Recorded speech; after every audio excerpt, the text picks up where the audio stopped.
Bakit kaya maraming maling komentaryo tungkol sa digmaan sa Iran sa mainstream media?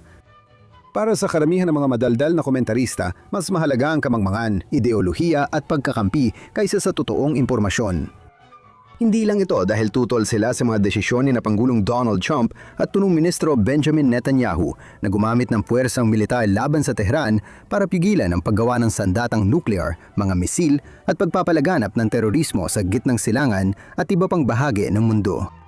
Mas gusto pa nilang manalo ang pangunahing estadong tagapagtaguyod ng terorismo sa mundo, isang Islamistang rehimen na gustong wasakin ang kanluran kaysa makita ang Estados Unidos at Israel na magtagumpay. Dahil sa sobrang pagtuon nila sa paninira sa mga kalabang pampulitika. Kung ang ibig sabihin ay kilalanin ang dalawang leader sa paggawa ng tama. Susunod sa Think Twice, susuriin natin ng malaliman ang 7 pinakamapanlinlang na mito tungkol sa digmaan sa Iran, kasama ang analyst na si Michael Durant.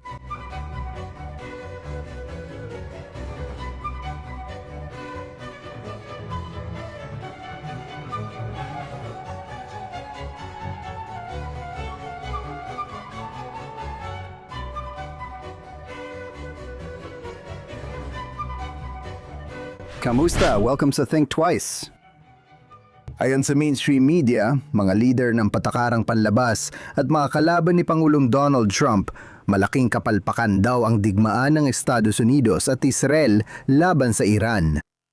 Habang hindi pa tiyak kung magtatagal ang tigil putukan o magtatagumpay ang negosasyon sa Tehran para matapos ang labanan, nuclear program, paggawa ng missile, terorismo at mapanatili ang karapatan sa malayang paglalayag ng langis sa kipot ng Hormuz. Hindi rin tayo tiyak kung ang mga nangyari kamakailan ay magwawakas sa Islamistang rehimen o magbabago ito para hindi namang api o pumatay ng 10,000 nitong sariling mamamayan. Bagamat lahat ay posible, lahat ng nalalaman natin tungkol sa 47 taon ng jihad at maling pamumuno ng mapaniyil na rehimeng ito ay nagsasabi sa atin na hindi ito kayang magbago. Gaya ng inasahan noon ni dating Pangulong Barack Obama, maayos nila ang ugnayan nila sa mundo. Karamihan sa mga nailatala at sinabi tungkol sa sigalot ay batay sa mga alamat tungkol sa gitnang silangan at Iran para palakasin ang posisyon ng mga kritiko. Hindi lang minamaliit ng mga kritikong ito ang estratehikong pag-iisip ni Trump at Netanyahu sa banta ng Iran, kundi mahigpit din silang naniniwalang masama ang dalawang ito. Ang mga taong malinaw ang isipan ay dapat pumanig sa Iran para manalo sa digmaan sa halip na hayaang makuha ng alinman sa kanila ang karangalang nararapat sa kanila sa tapang nilang harapin ang banta ng Islamistang rehimen sa kanluran. Ang estratehikong analista na si Michael Durant ay may matibay na pag-unawa sa pinsalang dulot ng mga alamat na ito sa pampublikong diskurso at sa kakayahan ng Washington at Jerusalem may pagpatuloy ang laban. Masaya kaming makasama siyang muli ngayon para talakayin ito. Si Michael Durant ay Senior Fellow at Director ng Center for Peace and Security in the Middle East sa Hudson Institute. Eksperto siya sa seguridad sa gitnang silangan at co-host ng Israel Update Podcast. Sa administrasyon ni Pangulong George W. Bush, nagsibi siya sa White House bilang Senior Director sa National Security Council, bilang Senior Advisor sa State Department at pagkatapos ay Deputy Assistant Secretary of Defense. Ang kanyang aklat na Ike Gamble tungkol sa Suez Crisis ay inilatala noong 2016. Madalas siyang lumalabas sa TV at marami siyang maisulat sa Commentary Mosaic, The Wall Street Journal, Washington Post at The New York Times. Michael Durant, maligayang pagbabalik sa Think Twice. Hi, masaya akong narito. Salamat Mike sa paglalaan mo ng oras na samahan kaming muli. Magtatanong muna ako tungkol sa bago mong artikulo sa tablet tungkol sa 7 mito tungkol sa Iran War. Bago natin gawin yan, sa tingin mo ba posible talagang magkaroon ng magandang resulta sa negosasyon sa Iran? Posible kayang isuko ng Iran ang nuclear material, karapatang magpayaman ng uranium, buksan ng mga kipot, itigil ang suporta sa terorismo, ballistic missile program, o ang pang-aapi sa sarili nilang mamamayan. Tulad ng sabi ng mga kritiko ni Trump, ang pagpipilian ba ng Washington ay pagpatuloy ang bigmaan para sa pagbabago ng rehimen o itigil ito nang hindi natutupad ang mahalagang hinihingi? Napakahirap na tanong yan.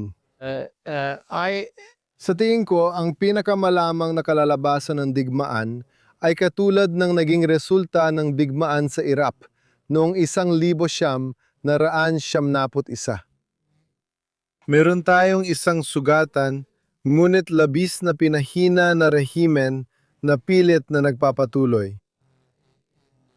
Sa Tehran, na may patuloy pa ring mga pagusa laban dito, yan ang tingin kong pinakamalamang na kalalabasan. Whether that will hindi pa isang 100% malinaw sa akin kung magkakaroon ng pansamantalang kasunduan sa pagitan ng Estados Unidos at Tehran. Kaya alam mo, sa tingin ko, kailangan nating mag-isip ng iba't ibang mga senaryo. Maraming mga variable dito. Ano ang gusto ni Donald Trump? Ano ang gusto ng mga Iranian? Pero hindi sila susuko sa parang, alam mo, na parang walang kondisyon na pagsuko gaya ng sa ikalawang digmaang pandigdig. Hindi mangyayari yon. Maaring magkaroon ng kaunting pagbabago sa kanilang kilos, pero mananatili tayong may tensyon sa rehimeng ito sa mga susunod na panahon. Salamat sa panonood ng Think Twice. Kung nakikinig ka man sa amin sa alinman sa mga podcast platform o nanonood ng live sa Facebook o X o sa JNS YouTube channel, paki-like at mag-subscribe sa JNS. I-click ang kampana para sa mga abiso at bigyan kami ng magagandang review. Bukod pa rito sa Think Twice, meron ding Jonathan Tobin Daily Podcast kung saan nagbabahagi ako ng mas marami pang balita at pagsusuri sa inyo tungkol sa pinakamahahalagang isyong kinakaharap natin ngayon. Makikikita ang daily show sa Jonathan Tobin Daily sa JNS channel sa alinmang podcast platform na ginagamit ninyo. Balik tayo sa programa ngayon. Tama. At siguro ang tanong ngayon ay, ano nga ba ang posisyon ni Trump? Alam mo, ano ang kanyang mga pulang linya? Lagi namang sinasabi ng mga kritiko na atras siya, pero patuloy pa rin siya hanggang ngayon. Minamaliit ba natin siya? Oh, sigurado. Sa tingin ko, minamaliit natin siya. Ibig ko sabihin, tingnan mo, gumastos siya ng maraming political capital para sa digmaang ito at ginawa niya yon dahil naniniwala siyang tama ang ginagawa niya. Lahat ng usapan tungkol sa midterm elections at mga kalkulasyon na sinasabing nagpapabigat sa kanya, hindi ko nakikita ang ebidensya niyan. Lagi diyan sinasabi na hindi dapat magka-nuclear na sandata ang Iran.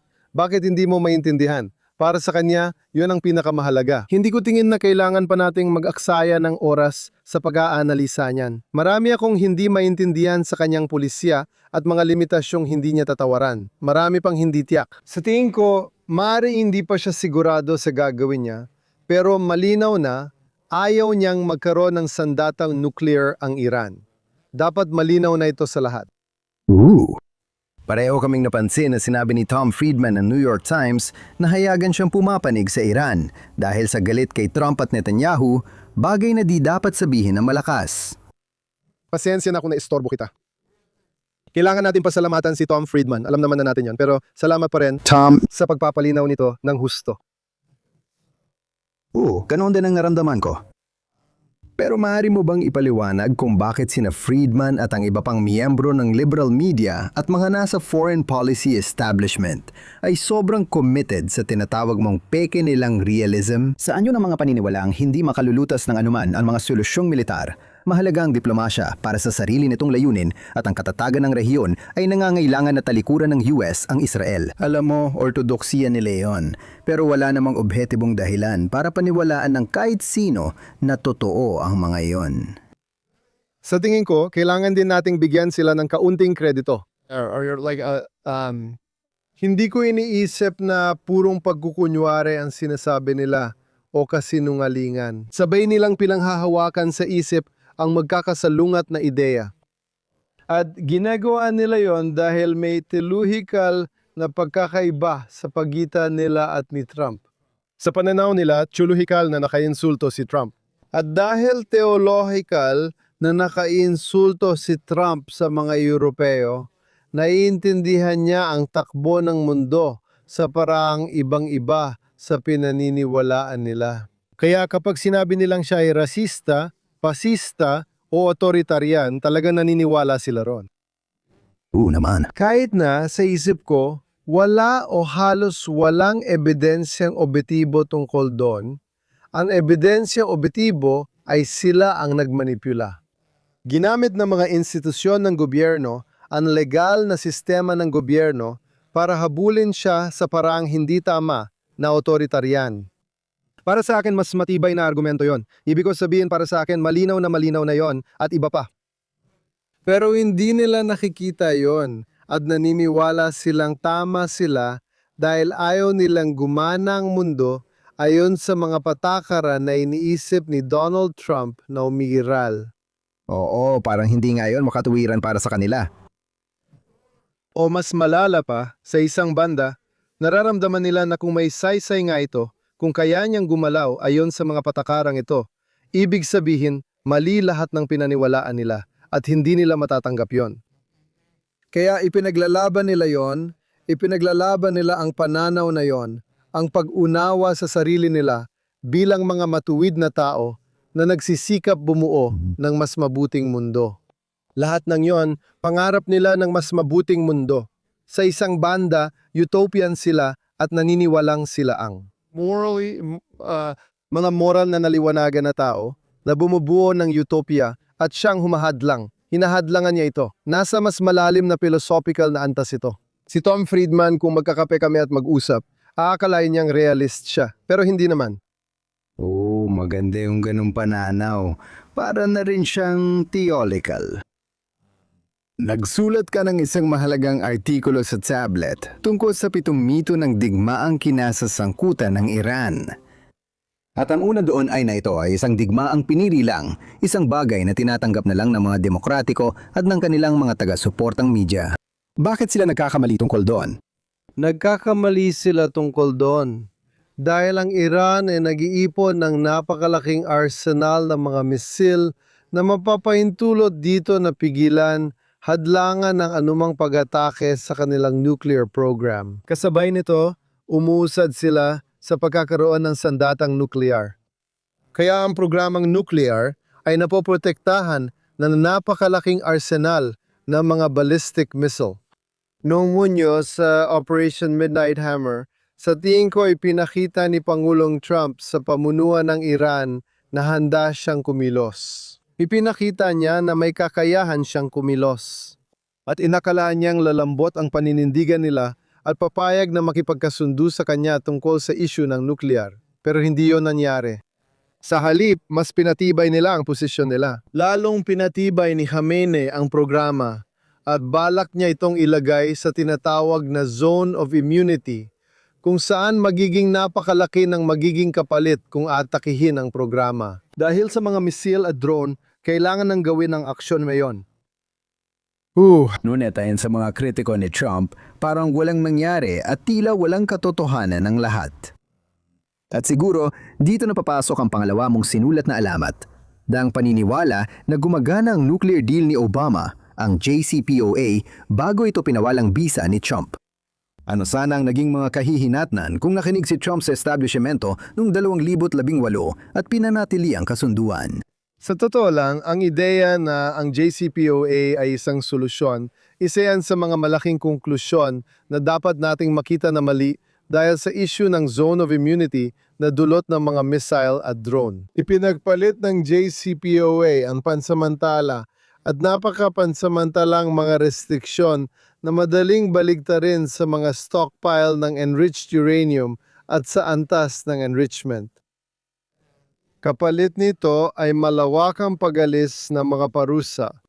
Pinalakas ng mga Iranian ang kanilang drone at ballistic missile matapos alisin ang mga parusa para magkaroon ng Zone of Immunity. At pinalakas nila ang kanilang mga proxy upang likhain ang tinatawag na resistance axis sa buong reyon na layuning wasakin ng Israel at paalisin ang Estados Unidos sa reyon. Bukas sila tungkol dito. Hindi nila ito itinatago. Dapat nating makita na ang ideya ng pansamantala at madaling baligtaring mga restriksyon sa uranium habang napapalakas nila, ang natitirang bahagi ng makinang ito ay isang kasunduang lugi. Mahalaga talaga ang pansamantalang bahagi. Dahil tatapusin na sana ng mga sunset clause ang kasunduang nuclear pagsapit ng katapusan ng dekada 20. At nagbibigay yon sa kanila ng landas tungo sa isang legal na bombang nuclear na halos tiyak na tatahakin nila. Gayunpaman, kapag naririnig sina Ben Rhodes at iba pang kasama ni Obama, parang hindi yun nangyari. Meron silang sarili nilang kwento, alam mo yon, at pinaninindigan nila yon. Kung aaminin nila na hindi ito isang digmaan na pinili, at aaminin nila na ang mga drone, ballistic missile, cruise missile, at mga proxy ay malaking bahagi ng problema, edi parang sumuko na sila. Kaya hindi nila pwedeng aminin yon. Oo, at yun ang punto. Ibig kong sabihin, naniwala si Obama na binigyan niya ang Iran ng daan para may tamang relasyon ito sa mundo, na siya mismo ang nagsabi niyan. Pero parang wala talagang, alam mo yon, na ang Iran ay hindi naman talaga nagbalak na ayusin ang relasyon nito sa mundo. At ang tanong, alam mo, ano ba talaga ang tunay na layunin ng nuclear deal? Sa tingin ko, maraming naniniwala na ito ay isang paglalapit sa Iran at paraan din para baguhin ang estratehikong posisyon ng Amerika sa gitnang silangan mula Israel at Saudi papuntang Iran. Sa tingin ko yon talaga yon. Ibig ko sabihin, objectively, Jonathan, yon ang pinakamababa. Ibig ko sabihin, sa pinakamababa, inilayo nito ang Estados Unidos mula sa mga Saudi at Israeli at inilapit ito sa Iran. Dahil dito, hindi na pinangunahan ng Estados Unidos ang koalisyong idinisenyo para hadlangan ng Iran at pigilan itong makakuha ng sandatang nuklear. At sa halip, naging tagapamagitan ito sa pagitan ng mga Israeli at Saudi sa isang banda at Iran naman sa kabila. Yan na ang pinakamaliit na masasabi. Ngunit inilagay din ito ang Estados Unidos sa posisyon na kailangang pigilan ang mga kaalyado ng walang kapalit na pagpipigil mula sa Iran sa kanilang mga proxy sa riyon. Kaya't sa totoo lang, itinaas nito ang Iran kaysa sa mga kaalyado. Sa totoo lang, hindi ko alam yan. Hindi natin malalaman ng eksakto kung ano ang iniisip ni na Pangulong Obama at ng kanyang mga pinakamatataas na tagapayo tungkol sa ginagawa nila. Pero sa totoo lang, yun talagang ginagawa nila.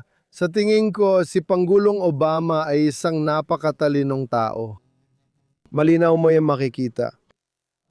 Sa tingin ko, naintindihan niya na kung ako ang tatanungin, alam niya na nakikipagkasundo siya sa IRGC. Hindi ito isang kasunduan. Alam mo, ang dami pang paligoy-ligoy sa pagpapabor sa mga moderado kaysa sa mga ekstremista. May ilang tao sa paligid ni Obama na tiyak na naniniwala ron. Lahat ng Europeo ay nagsabi o nagpakitang naniniwala sila na halos pareho lang din. Pero sa tingin ko, alam ni Obama na nakikipagkasundo siya sa IRGC at ang layunin ay ialis ang Estados Unidos sa gitnang silangan. Sa tingin ko, gusto talaga niya mag-focus sa silangang Asya. At masaya siyang palakasin ang Iran sa proseso. Akala niya isa yon sa mga bagay na kinakailangan.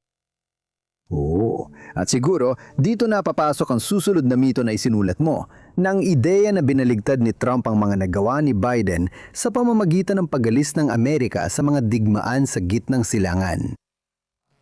Kapag iniisip mo si Biden sa gitnang silangan, ang pumapasok sa isip mo ay ang sakuna sa Afghanistan at lahat ng nagkawatak-watak noong 7 ng Oktubre. Talaga bang naniniwala ang mga tao sa parang Obama-Biden Alumni Club na iniwan nila kay Trump ang kapayapaan at katatagan? Naniniwala kong naniwala nga sila roon.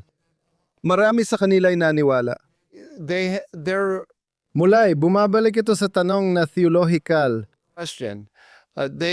Malakas ang paniniwala nila na sa paglalagay ng Estados Unidos sa ganitong posisyon bilang tagapamagitan sa pagitan ng Iran at Israel, pinapakalma nila ang kaguluhan sa rehiyon. Kaya naniniwala sila noon. Naalala mo may lumabas na artikulo sa Foreign Affairs na isinulat ni Jake Sullivan? Sa madaling salita, natanggap ito ng mga subscribers sa kanilang mailbox noong Oktubre 7 o baka Oktubre 6, 2023. Noon sinabi niya, naranasan natin ang pinakamapayapang panahon sa gitnang silangan sa loob ng mga dekada. At nung isinulat niya yon, iniisip niya ang dalawang bagay, marahil 3 siguro. Pero ang isa ay ang tigil putukan sa pagitan ng Saudi at Houthi na umaasa silang mauuwi sa isang kasunduan sa kapayapaan. At ngayon, hindi ito sinabi ni Jake Sullivan sa artikulo, pero sa isip nila, ang iniisip nila ay sila ang namamagitan sa kasunduang ito sa Iran. Kaya dahil sa mga bukas na channel sa Iran, nagawa nilang pigilan at kontrolin ang mga ambisyon ng Houthi. Pagkatapos, dinala ng Amerikano ang mga Saudi para sana magkaroon ng kapayapaan doon.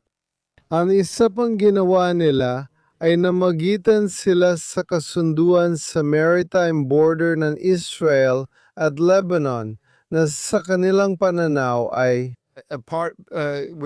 isang bunga ng diplomatikong pagbubukas sa Tehran. Kaya nung nangyari ang Oktubre, 7 inilarawan nila ito. At may dahilan naman. Inilarawan nila ito bilang isang inisyatiba ng Hamas na nakasagabal sa regional na pakikipag-ayos na ginagawa nila kasama ang Iran. At ang agad nilang naging reaksyon ay iligtas ang relasyon sa Tehran para makabalik sila sa pag-ayos ng gitnang silangan kasama ang mga Iranian. Ngayon, tayong mga katulad mo at ako ay tumitingin sa pag-atake ng Hamas at nakikita natin ang Iran sa likod ng Hamas. Nakikita natin ang Hezbollah sa likod ng Hamas at nagpaputok sila noong ikawalo. Sumali ang mga Houthi makalipas ang ilang linggo at pagkatapos ay nagsimulang magbanta ang mga Iranian sa Estados Unidos na masusunog ito sa apoy kung hindi nito pipigilan ang mga Israeli. At pagkatapos ay dumating ang mga proxy ng Iraq at nagsimulang umatake sa mga Amerikano. Inatake rin ng mga Houthi ang mga Amerikano. Mayroong daan-daang pag-atake laban sa mga Amerikano. Pero patuloy pa rin nilang pinag-uusapan ito bilang panrehiyong katatagan na akala nilang binubuo nila. At ang mismong ebidensya, mga bala na pinaputok laban sa mga Amerikano ay hindi nila nakikita. Oo, alam mo, malinaw na ito ay isang halimbawa ng wishful thinking. Pero gaya ng sinabi mo tungkol kay Obama, si Sullivan ay hindi rin basta-basta. Matalino rin siyang tao. Pero siguro, kapag ang tanging gusto mo ay magkaroon ng pagkakasundo sa Iran, lahat ng humahadlang dito ay parang abala lang at kailangang isang tabi. Kaya ang pagharap sa Iran, pagtanggal sa banta at pag-unawa sa tunay na sanhi ng nangyari noong Oktubre 7 at sa ginagawa ng mga Houthi laban sa pandaigdigang paglalayag, parang hindi yun gumagana para sa kanila. Kailangan lang balewalain. Sila ang nagtagda nito. Binaliwala nila ito, pero tinutukoy din nila ito bilang isang sigalot ng mga Palestino at Israeli na parang sinakyan na lang ng mga Houthi.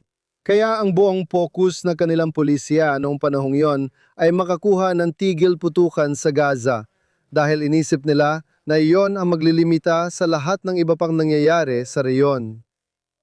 Naniniwala akong ang problema ay mula sa Tehran at kailangan nating pigilan ang Tehran. At iniisip ang bawat isa sa mga sekundaryong laranang ito, kabilang na ang Israeli-Palestinian na larangan, as if it is na para bang ito ay autonomous at gumagana ayon sa sarili nitong mga patakaran, ay muli isang laro ng mga uto-uto. Oo, isa pang alamat na nabanggit mo ay ang sinasabing handa ng makipagkompromiso ang Tehran, pero pinili ni Trump ang digmaan na yung taon. Bakit naniniwala ang iba na handa ang mga Iranian na gawin ang anumang gusto ng Amerika, isuko ang kanilang mga nuclear o iba pang hinihingi nito, kung hindi naman sila napilit ang gawin ito sa puwersa, dayong binigyan na sila ni Trump ng maraming pagkakataon para gawin yon. Mukhang may imihain naman sila. If we can Kung paniniwalaan natin ang mga tagapamagitan mula Oman at wala akong dahilan para hindi sila paniwalaan. Inilagay nila sa mesa ang isang kasunduan na parang JCPOA, kaunting pagbababa ng antas ng enriched uranium, ilalagay ito sa anyong gas at papayag sa pansamantalang mga limitasyon sa pagpayaman. At hindi ito pinansin ni Trump. Alam mo, ang paggawalan ng parehong ginawa ni Obama ay malinaw na hindi ayos sa problema. At sa mga bagong kalagayan na ito, na meron na silang lahat ng mga missile at drone at lahat, hindi nito maayos ang problema. Magbibigay lang ito sa kanila ng oras para palakihin ang kanilang napakalaking arsenal. Tama. Sa tingin ko, ang pinaka nakakalason sa mga alamat tungkol sa digmaan ay yung tila paniniwala na ng kaliwa at anti-Semitikong kanan. Ang ideyang hinila ng Israel ang Amerika sa giyera. Bakit para sa mga kritiko ni Trump na karaniwang tinuturing siyang gusto maging emperador at wala sa kontrol, kailangan pa rin nilang isisi sa mga Hudyo at kay Netanyahu na hindi niya ito gagawin kung wala siya. Dahil hindi nila matanggap na inuuna niya ang pambansang interes ng Amerika. Kung aminin nila yon, kung aminin nila na lahat ng mga naunang demokratikong presidente ng Amerika, simula pa kay Bill Clinton, sinabi ng hindi katanggap-tanggap na magkasandatang nuklear ang Iran. Kung aminin nila yon, kung aminin nila na hindi napigilan ng kanilang pulisiya, at pagkatapos ay aaminin nila na si Donald Trump ang kumipigil dito, kailangan nilang aminin na, tingnan ninyo, mali talaga ang buong pananaw namin simula pa lang. Kaya kailangan nilang gawing parang uto-uto at payaso si Trump, isang taong ginagabayan lang ng kayabangan.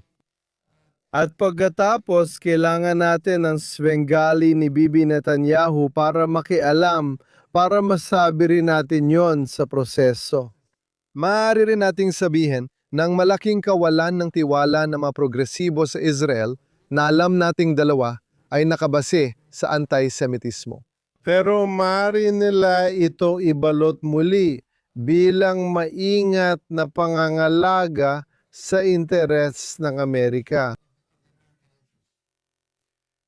Ibig kong sabihin, mukhang napakahalaga talaga para sa kanila na ma-demonize ang Israel, nang Israel ang dapat sisihin. At malinaw naman, umabot ito sa iba't ibang panig ng ideolohiya. Dahil pareho lang ito ng ginagawa ni Tucker Carlson at ng kanyang mga tagasunod. Kahit pa sina Megyn Kelly o Candace Owens, o kahit yung mas mga baliw pa. Kailangan nilang isisi ito sa mga Hudyo. Kailangan nilang isisi ito sa Israel dahil sa kung paano ang Israel ay isang maasang kaalyado ng US na lumalaban kasama ng US. Para isulong hindi lang ang sarili nilang interes, kundi pati ang interes ng Amerika. Kung ganon, hindi rin nagkakaroon ng saysay ang mundo para sa kanila. Hindi, bumabagsak din ang pananaw nila. Magkapareho ang kanilang mga mungkahi sa pulisya ng mga progresibo, pero magkaiba ang mas malawak na theological na pananaw na kanilang ginagalawan. Iniisip nila na ang Israel at ang suporta para sa Israel ay resulta ng transnasyonal na elite at ng katiwalian ng Amerikanong elite na hindi iniintindi ang interes ng Amerika. Napupunta sila sa parehong polisiya sa magkaibang paraan, pero pareho ang pinakaubod ng argumento. Alam mo, sa tingin ko, kapag tinitingnan mo ang mga taga-suporta ni Trump, hindi sila naniniwala. Alam mo, malinaw na hati ang mga resulta ng survey. Kagaya ng marami, naniniwala ang mga demokratiko at karamihan sa mga republikano ay hindi sumasang-ayon kay Tucker Carlson. Pero kailan mo ito nakikita pagdating sa kabuuang takbo ng patakarang panlabas ng Amerika? Ito ba ay parang kaliwa ka ng isolationism, alam mo, na parang ang mga globalista at mga isolasyonista ay nagsasama-sama para siraan ng Israel. Ayon sa mga nagpo-poll, yan daw ang hinaharap. Sumasang-ayon ka? Hindi ako sa kayon. Sa tingin ko, isa lang yan sa mga posibleng mangyari sa hinaharap, pero may laban tayong hinaharap at kailangan nating ipaglaban ito. Sa tingin ko, marami sa mga tao na inuulit ang mga argumento ni Tucker Carlson ay hindi naman mga matitinding anti-Semite. They are May puna sila sa Amerikanong elite. Mayroon silang puna sa progresibismo at ang uri ng pinaikling paraan ng pagpapahayag nito sa sandaling ito ay na hindi natin dapat hayaang ang mga Israeli ang magpatakbo ng ating patakarang panlabas. Sa tingin ko, kung malinaw ang ating argumento, ukol sa pambansang interes ng Estados Unidos. Kung ipapaliwanag kung bakit naniniwala si Donald Trump na Israel ang warang kaalyado kaysa iba pa, sa tingin ko mapapabagsak natin ang kanilang mga argumento. Ang ibig ko sabihin ay hindi ako naniniwala na ang antisemitismo ay nakatanim na sa kanilang DNA. Hindi tulad ng paniniwala ko na ito ay nakatanim sa DNA ni Tucker Carlson. Sa tingin ko siya, kahit ano pa man ang dahilan, nakikikita niya ang mundo mula sa antisemitikong pananaw.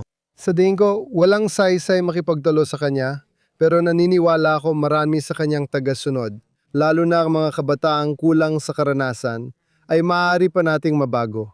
Kailangan nating sikaping gawin yon. Hindi sila kusang magbabago. Kailangan nating makipagtalo sa kanila. Ang tagumpay ba ng digmaang ito, sa kahit anong paraan mo man ito tukuyin, ay makakatulong ng malaki sa pagdedesisyon sa isyung ito. Sa tingin ko, katawa-tawa ang ilang argumento. Sabi ni Tucker Carlson yan, at di ba sinabi rin niyang 10,000 Amerikano ang mamamatay? At hindi pa nga yan umaabot sa 10,000. Sa huling nakita ko, parang 13 o 14 na sundalo lang ang nawala sa atin. Para sa pamilya ng mga lalaking at babaeng yon, malaking trahedya ito. Pero kung ikukumpara sa ibang labanan na ganito kalaki, hindi ganon karami ang nawala sa atin. At malayo ito sa mga sinabi ni na Tucker Carlson at ng iba pa na mangyayari. Oo, ibig kong sabihin, kakabasa ko lang ng isang artikulo kanina umaga kasama si Roger Stone at ang Spectator na nagsasabing magkakaroon ng 10,000 Amerikanong masasawi maliban na lang kung mapipigilan ang mga pro-Israel na talagang. Sinasabi mo sa akin ang isang bagay na hindi ko alam. Hindi ko alam na kasama doon si Roger Stone. Sandali, pasensya na. Si Roger Stone ba ang direktor ng pelikula o hindi? Yung politikal na tao. Oo nga. Trump, hindi ko alam. Hindi ko alam na tutol siya dito. Sa konteksto ng pagtatalo niya kay Laura Loomer. Ah, sige. Sinisinya siya, alam mo. Sinisinya siya na nadala si Trump sa maling direksyon. Kaya. Kalokohan. Oo, sanayan ako. Pero medyo nakakalason pa rin. Oo, sobrang nakalason talaga. Oo. Oo. Kaya sa tingin ko, alam mo, sa personal kong opinyon, marami talagang nakasalalay sa magiging resulta ng mga susunod na linggo kung paano titingnan ang isyung ito. At paano mo ito naisip?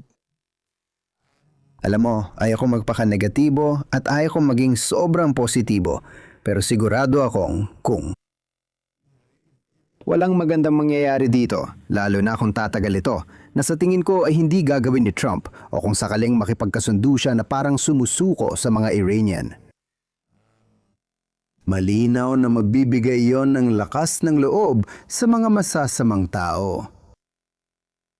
Pero yun ang mga posibleng mangyari.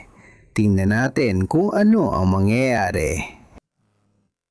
Isa pang maling akala sa listahan mo ay ang paniniwala na ang pagtutok sa Iran ay nakalilihi sa Estados Unidos sa pagharap sa banta mula sa China. Ngayon, sa bawat issue ng foreign policy tulad ng sa Ukraine, ang tanong ay kung ito'y nakakatulong o nakakasama, lalo na sa China.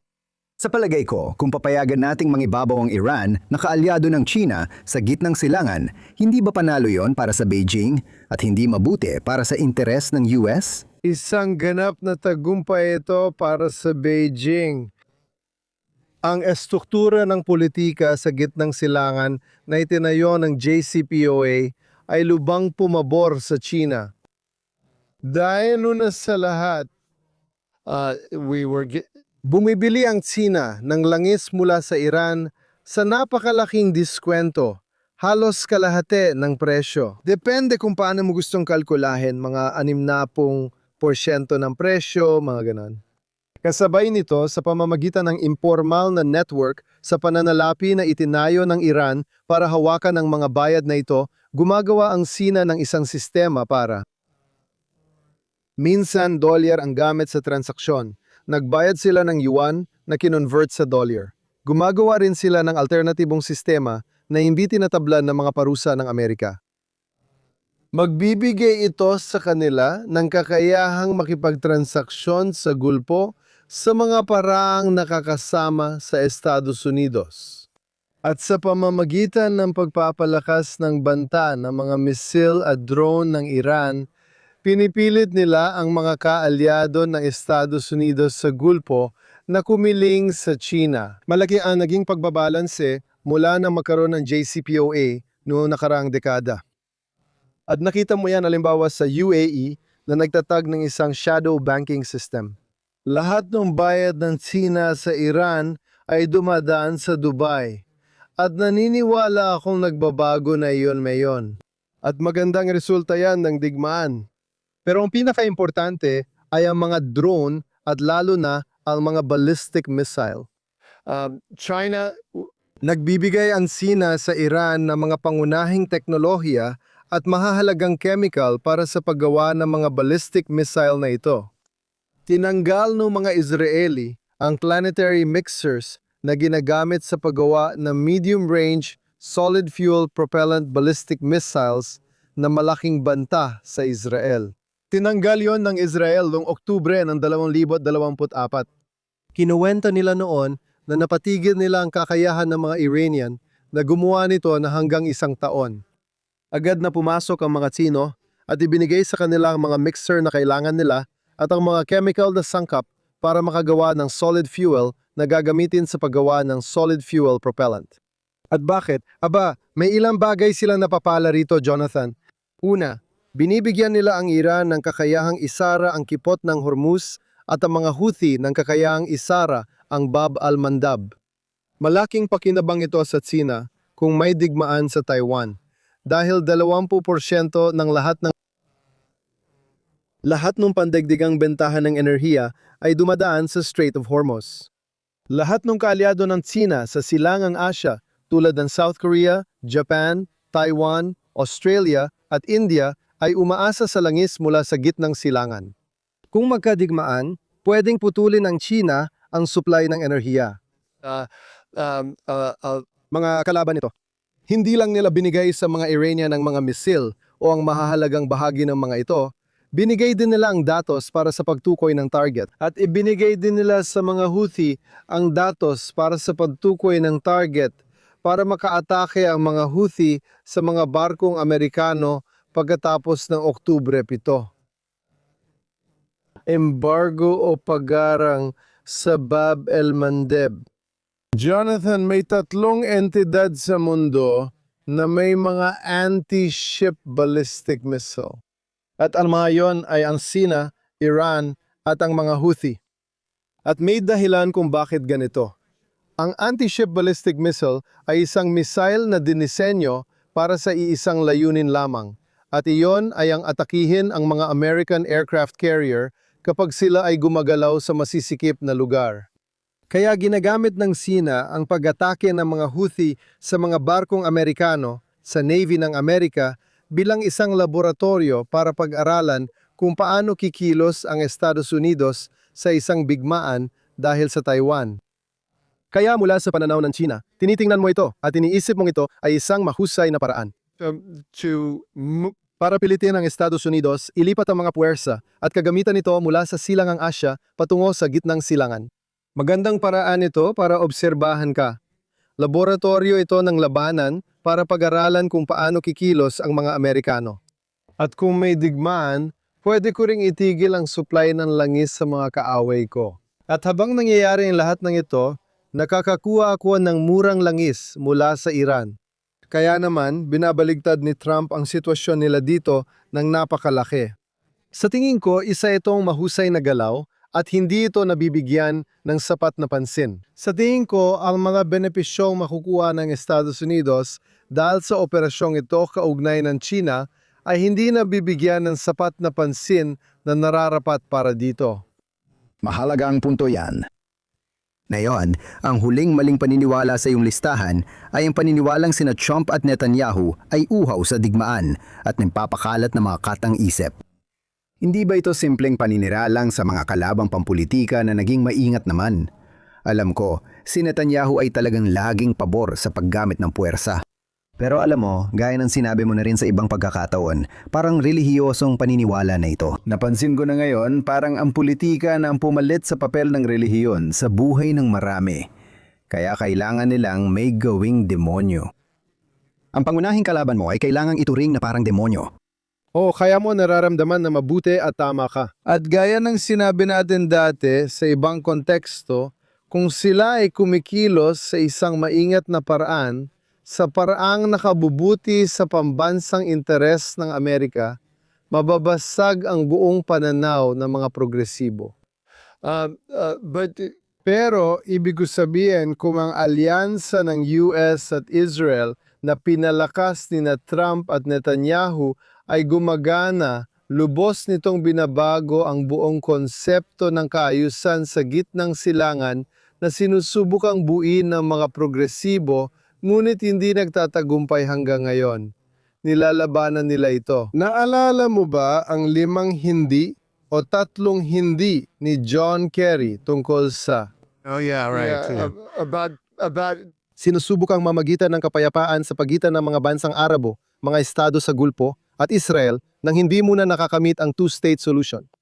At para sa kanila parang relihiyon na ito. Hindi pwedeng mangyari. Hindi ito pwedeng mangyari. Kaya parang ganito rin ito. Ang ugnayan militar ng US-Israel ang nagiging haligi ng kaayusang Amerikano sa rehiyon. Matindi nilang tinututulan ito. Kaya hindi nila ito pwedeng tanggapin leyon. Ang paraan lang ay sabihing baliw at mahilig sa gyera ang mga lalaking ito. Hindi, isa sa mga paboritong gawain ng mga analyst, kolumnista at historiador ay ang gumawa ng mga paghahambing sa kasaysayan. Maraming maling paghahambing ang bulot ng bigmaan sa Iran sa tingin ko. Gusto ko marinig ang reaksyon mo sa dalawa sa pinakasikat. Una, kung sakaling magpadala ng tropa ang US para buksan ang kipot ng Hormuz, magiging katulad ba ito, gaya ng sinasabi ng ilan, na nangyari sa unang Gallipoli Expedition ng Britain at ni Winston Churchill nung unang digmaang pandigdig? Sa tingin ko, alam ni Donald Trump ang panganib ng pagpapadala ng mga tropang panlupa at ayaw niya iyon. At sa palagay ko, ang blockade. Mahusay itong paraan, may baraha ang mga Iranian. Talagang ang pinaka-importante ay mga missile at drone, pero dahil dito kaya nilang isara ang kipot. At binaliktad ni Trump ang sitwasyon sa kanila at sinabi, sige, isasara ninyo ang kipot para sa iba, isasara rin namin ito para sa inyo. Ngayon na may dagdag na kagamitan, maaring buksan nila ang kipot para sa lahat maliban sa Iran. Tingnan natin. Hindi ko alam, wala akong sapat na kaalaman sa balansya ng militar doon para malaman kung paano tinitimbang doon ang panganib at pakinabang. Pero malinaw sa akin na mas marami tayong opsyon para pahirapan ang rehimen ng Iran kaysa sa kakayahan nilang pahirapan tayo. Nagawa na nila ang kanilang mga galaw. Naabot na nito ang sugdulan. Sa palagay ko, nakita na natin ang pinakamasama. At least ngayon, alam na natin ang pinakamasama nilang kayang gawin. Marami pa tayong pwedeng gawin at kada araw, dumarami ang opsyon natin habang nababawasan ang kanila. Hindi ko rin ito nakikita bilang Gallipoli. Pero kung gusto mo matalo si Trump, Hindi, pero posible ring gawin ito mula sa himpapawid. Pwede mong wasakin ang Karg Island at Jask mula sa Ear. Hindi mo naman kailangan sirain lahat, sa tingin ko. Hindi ako isang ininyero ng petrolyo, pero sa palagay ko, malamang may ilang mahahalagang punto o node na pwede mong sirain at mapapahinto na ang buong operasyon, pero hindi ako sigurado. Ngayon, isa pang popular na analogy ay kamakailan lang inihalin tulad ng historiador na si Neil Ferguson ang digmaan sa Iran sa krisis sa Suez noong 1956. Ngayon, kabilang si Ferguson sa mga taong labis kong iginagalang ang pagsusuri tungkol sa Iran. Kaya kapag iminungkahi niya iyon, napapaisip ako. Ngayon, marami ka ring alam sa Suez dahil sa sarili mong pagsusulat at sa libro mong Ike Campbell. Ano sa tingin mo ang posibilidad na papunta tayo sa isang kaparehong kapalpakan na may hahambing sa nangyari noong 1956? Hindi ko nakikita yon. Hindi ko talaga nakikita yon. Hawak natin ang baraha dahil sa mga nabanggit kong dahilan. May ilang pagkakapareho sa aspeto ng ekonomiya ng sigalot. Ang katotohanang hindi kanal ang pinag-uusapan natin dito. Pero noong 56 ay may Suez Canal na siyang pangunahing ugat na nablock. Pero ngayon, meron tayong Strait of Hormuz. May mga pagkakatulad, alam mo yan, parang kahawig na nangyari nung 56, pero hindi ko nakikita na ginagampanan natin ang papel ng Britanya dito at humihina ang ating kapangyarihan. Sa tingin ko, tumitibay pa nga ang ating kapangyarihan. Oh, ibig ko sabihin, humihina na noon ang Britanya at Pransya. May sarili ring motibo ang mga Israeli sa naging papel nila doon. Pero parang, alam mo yon, medyo pilit talaga. Pero siguro kung naniniwala ka na ganito nga, at sa tingin ko maraming tao sa kanan ang mahilig ding gawin ito. Iniisip nila na parang ang Estados Unidos ay tulad ng huling Republika ng Roma o huling yugto ng Imperyo ng Britanya. Kaya puro kapahamakan at kalungkutan ang tingin nila. Oh, hindi. Nasa kanan ako. Nasa kanan ako. Matibay akong taga-suporta ni Trump. Pero isa sa mga puna ko sa mga kapwa ko sa kanan ay parang laging 5 minuto na lang bago maghating gabi. O alam mo yon, sa ilang pagkakataon, Mayroong Spengler sa bawat konserbatibo. Oo, ang pagbagsak ng kaluran. pagbagsak ng kanluran. Ito talaga ang pangunahing laban. Kapag di natin nagawa ito ng tama, tapos na lahat. At hindi ko na pinagdatalunan ito sa mga tao dahil ito ay tungkol sa emosyonal na pagkatao ng tao. Pero hindi ko ito nararamdaman. Hindi ko ito nararamdaman. Sa tingin ko, kahit na magkamali tayo ng matindi dito, at hindi ko naman iniisip na mangyayari yon, hindi talaga, kabaligtaran pa nga. Kahit mangyari yon, sa tingin ko mananatili pa rin tayo. Ganyan lang talagang buhay, paikot-ikot. Marami pa tayong pagkakataon. Oo, naniniwala akong may mabubuting dahilan para maging positibo sa Amerika at sa patakarang panlabas nito. Malaki ang maitutulong ng magandang resulta sa Iran dito. Pero yung mga negatibong pananaw, sa tingin ko nakakasatisfy sa emosyon ng maraming tao. Pero hindi naman talaga ito ang pinakamakatuwiran sa ganitong konteksto. Tingnan mo, nagsimula akong maging mulat sa politika noong dekada 70.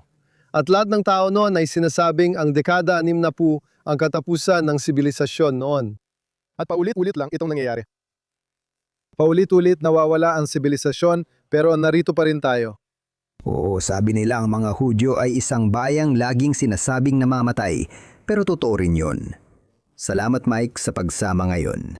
Pwede mo bang sabihin sa mga tagapakinig at manonood kung paano kanila masusubaybayan? Nasa Hudson Institute ako at nagtitweet ako bilang Duranimated. May podcast din ako kasama si Gotti Taub na tinatawag na Israel Update. Ito ay Israel Update ng Tablet Magazine. Salamat sa aming tagapakinig. Huwag kalimutang tumutok araw-araw sa Jonathan Tobin Daily Edition saan man kayo nakikinig ng podcast. At kung nakikinig ka man sa amin sa alinman sa mga yon o nanonood ng live sa Facebook o X o sa JNS YouTube channel, paki-like at mag-subscribe sa JNS. I-click ang kampana para sa mga abiso at bigyan kami ng magagandang review. Mangyaring sumulat sa amin sa thinktwice at jns.org at ipaalam sa amin kung saan kayo nakikinig o nanonood ng palabas at kung ano ang inyong opinyon tungkol dito. Maraming salamat. Salamat sa aming mga tagapakinig. Tandaan, magbasa at mag-isip para sa sarili. Magkikita tayo ulit sa susunod na linggo.